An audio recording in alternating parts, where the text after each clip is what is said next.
हिंदू संस्कृतीमध्ये दर 3 वर्षांनी येणाऱ्या अधिक मासाला विशेष महत्त्व आहे. ह्या अधिक मासाला मलमास, पुरुषोत्तम मास किंवा धोंड्याचा महिना बोलतात. 17 मे 2026 रोजी अधिक मास चालू झाला असून 15 जून 2026 पर्यंत असेल. अधिक महिना हा भगवान विष्णूंना समर्पित आहे, त्यामुळे भगवान विष्णूची आराधना केली जाते. आपल्या लेक व जावयाला साक्षात विष्णू व लक्ष्मीचे स्वरूप मानून घरी जेवायला बोलावले जाते. अधिक मासामध्ये काय करावे, काय करू नये, अधिक मासात जावई वाण किंवा धोंडे जेवण कशा प्रकारे करावे, अधिक मासात लेक जावयाला दान का करावं, त्याचं काय महत्त्व आहे, मुलीचं लग्न झाल्यानंतर किती वर्ष जावई वाण द्यावं किंवा लेक जावयाला अधिक वाण द्यावं, पहिल्या वर्षी अधिक वाण कसं द्यावं, कोणत्या गोष्टी द्याव्यात, या सर्व प्रश्नांची उत्तरे तुम्हाला व्हिडिओमध्ये मिळतील. त्यामुळे व्हिडिओ हा शेवटपर्यंत पहा. अधिक मासात काय करावे आणि काय करू नये, तर अधिक मासामध्ये पूजापाठ, दानधर्म, तीर्थयात्रा या गोष्टी कराव्यात. लेक जावयाला अधिक वाण द्यावं, धोंडे जेवण करावं. या काळात मंगल कार्य करू नयेत, जसे की लग्न, मुंज, बारसे, नवीन वस्तूंची खरेदी, नवीन फ्लॅटची खरेदी, वाहनांची खरेदी, सोने खरेदी या गोष्टी या काळामध्ये करू नयेत. लेक आणि जावई यांना लक्ष्मीनारायणाचा जोडा म्हटला जातो व त्यांचे पूजन केले जाते, दानधर्म केला जातो, जावई वाण दिलं जातं. आता जावई वाण देताना 33च्या पटीत दिलं जातं, म्हणजे कोणतीही वस्तू ही 33 द्यायची असते. कारण अधिक मास हा दर 3 वर्षांनी येतो आणि 33 दिवसाचा फरक असतो, म्हणून 33 या संख्येला विशेष महत्त्व आहे. अधिक मासात एखाद्या शुभ दिवशी लेक जावई आणि सासरकडच्या मंडळींना जेवायला बोलवावे. महाराष्ट्रात यालाच धोंडे जेवण असे म्हणतात. जेवायला बसवताना शक्य असेल तर पाट मांडावा, पाटाभोवती रांगोळी काढावी, औक्षण करण्यासाठी ताट तयार ठेवावं. त्यामध्ये एखादं स्वीट, फुलं, तेलवातीसहित दिवा, अक्षता, हळदी कुंकू, सुपारी आणि सोन्याची अंगठी. त्याचप्रमाणे लेकीची ओटी भरण्यासाठी साडी, चोळी, हळदी कुंकू, बांगड्या. पहिल्या वर्षीचं अधिक वाण असेल तर चांदीची पंचारती, चांदीचा करंडा आणि चांदीची अन्नपूर्णा. त्याचप्रमाणे चांदीची जोडवीही करतात. जावयासाठी शक्य असेल तर सोन्याची अंगठी तुमच्या आर्थिक परिस्थितीनुसार करायचं आहे. त्याचप्रमाणे सासरचे इतर मंडळी आले असेल त्यांचा मानपान करण्यासाठी ब्लाऊज पीस, नारळ, ओटी आणि लेकीसाठी जेवढे सौभाग्य अलंकार देता येतील तेवढे द्यावेत. त्यात टिकली, बांगडी, गजरा. दोघांना साडी आणि ड्रेसवरती देण्यासाठी ओटीचं साहित्य, दोघांनाही संपूर्ण पोशाख आणि फळं, मिठाई, 33 अनारसाचं ताट, त्यावरती दिवा, बत्तासे, ड्रायफ्रूट्स, म्हणजे तुम्हाला जे शक्य असेल ते द्यायचं. पण जाळीदार पदार्थ अवश्य द्यावेत, जसे म्हैसूर पाक, गुलाबजामुन. त्याचप्रमाणे धोंडे जरूर करावेत, म्हणजे तुमच्या यथाशक्तीनुसार, आर्थिक परिस्थितीनुसार धोंडे जेवण करायचं आहे. आता सुरुवातीला लेक आणि जावयाचे पादपूजन करावे, पाय धुवावेत, हळदी कुंकू लावावं, लेकीला नवीन जोडवी घालावीत. जेवणामध्ये गोडाधोडाचे जेवण करावं, म्हणजे पुरणपोळी, श्रीखंड, बासुंदी. जेवणामध्ये काही खास पदार्थ बनवावेत. त्याचप्रमाणे पुरणाचे धोंडे बनवावेत.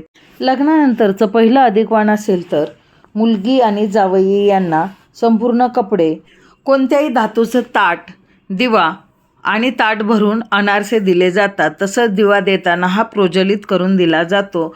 आपल्या लेकीचा वंश वाढावा यामागे ही भावना आहे. 33 अनारसे, 33 बत्ताशे किंवा 33 म्हैसूर पाक अशा प्रकारे 33च्या पटीत हे दान करायचं आहे. यथाशक्तीनुसार सोने किंवा चांदीच्या भेटवस्तू दिल्या जातात. लग्नानंतरचं पहिलं वर्ष असेल तर ते थोडं दणक्यात साजरं केलं जातं. लेक आणि जावई त्याचप्रमाणे सासरच्या मंडळीचाही मान सन्मान केला जातो. लेक आणि जावई यांना आसनावर बसवून त्यांची पूजा करावी. कुमकुम तिलक लावावा, अक्षता लावाव्यात, अक्षता डोक्यावरती टाकाव्यात. त्याचप्रमाणे लेकीला हळदी कुंकू लावून अक्षता कपाळाला लावाव्यात आणि डोक्यावरती टाकाव्यात. सुपारीने आणि सोन्याच्या अंगठीने औक्षण करावे. औक्षण करताना 3 वेळा औक्षण करायचं आहे, म्हणजे तुमच्याकडे ज्या पद्धतीने करत असाल त्या पद्धतीने औक्षण करू शकता. आणि दिव्याने ओवाळावे.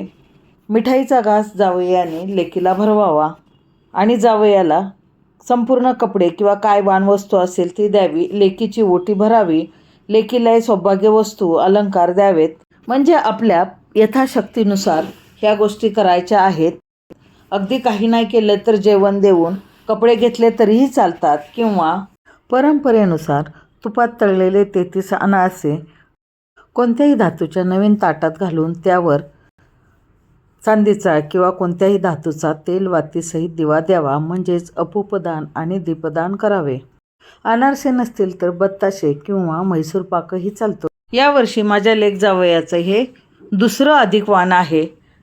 यावर्षी वाण देताना मी ताटामध्ये अनारसे, म्हैसूर पाक, बत्तासे आणि ज्येष्ठ महिना आहे, आंब्याचा सीझन आहे म्हणून आंबे, नवीन दिवा आणि दोघांसाठी 2 पाकिटं, म्हणजे खूप कमी कालावधी होता आणि अशा वेळी अचानक तयारी करणं शक्य नव्हतं.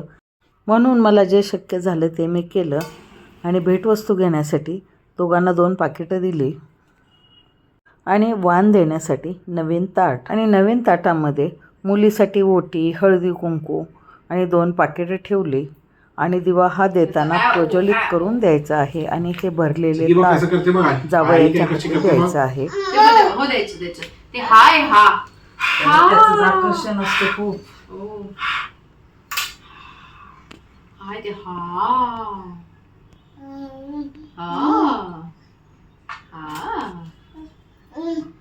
शांत बसतोय का बघा. शांत नाही बसत. तुला पाय पडायचे नाही, थांबा ना अजून वेळ आहे. वेळ थांब, तू राहू दे, तू राहू दे. अच्छा बरं थांबा, इकडून या तर. दिवा मम्मी ह्याला जप. हा, हो हो हो. लांब बसून तरी चालेल. ओळायला हा पटकन हात हे करा. मला देतेस आता का? कर. हे बाय बघ हे घे मला देतेस? नको बसू. ठीक आहे. मम्मा मम्मा आडविकला पण आम्हाला आमच्या. अरे बापरे, हो. हो ओढायचं असतं, ते दिसतं ना आकर्षक. मम्मी किती लांब उभी राहिली. कारण पोरगा कधी झेप घेईल हात लांब करून. या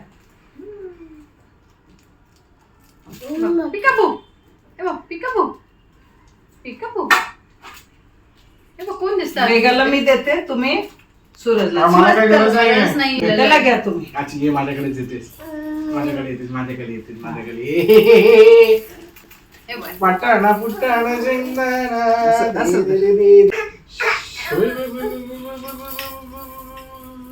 आता तुम्ही यांना द्या.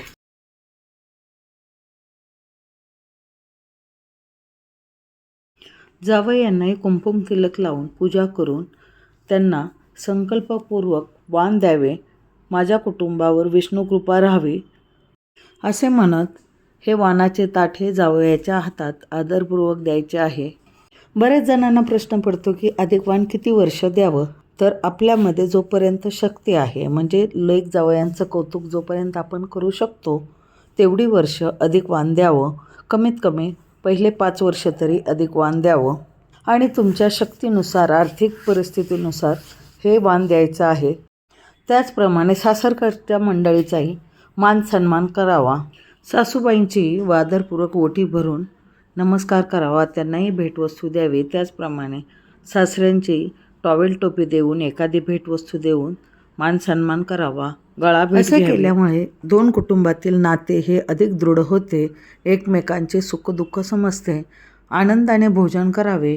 भोजनामध्ये विविध पक्वानांचा समावेश असावा, जसे की एखादी विशेष भाजी, जाळीदार गुलाबजामुन, श्रीखंड, वरण भात, तळण, चपाती, सलाड, धोंडे किंवा पुरणपोळी, म्हणजेच गोडाधोडाचे जेवण करावे. अशा प्रकारे जावयाचं अधिक वाण किंवा धोंडे जेवण करावं. तर आवडली ना आजची व्हिडिओ? जर आवडली असेल तर जास्तीत जास्त लोकांना शेअर करा, लाईक करा आणि हो, चॅनलवर नवीन असाल तर सबस्क्राईब जरूर करा. सर्वांना अधिक मासाच्या व धोंडे जेवणाच्या खूप खूप हार्दिक शुभेच्छा. Bye, take care.